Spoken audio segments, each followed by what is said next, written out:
In this video, I'm going to show you how you can view the oldest Instagram story that you've ever posted. So what you need to do is first open up Instagram. Once you're inside of Instagram, then go to your profile icon, which is going to be in the bottom right hand corner. Now once you've done that, you'll be on your profile.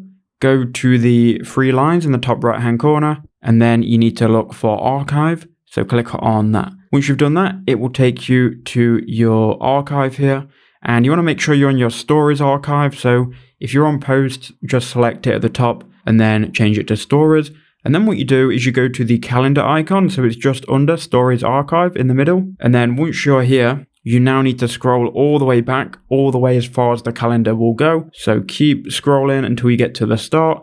Now you want to wait until it's done loading. So you can see it's loading at the bottom of the screen. And then you can see my earliest story was February the 16th. I'm not going to click on it because I definitely don't want to show that, but that's how you do it. I hope that helped you out.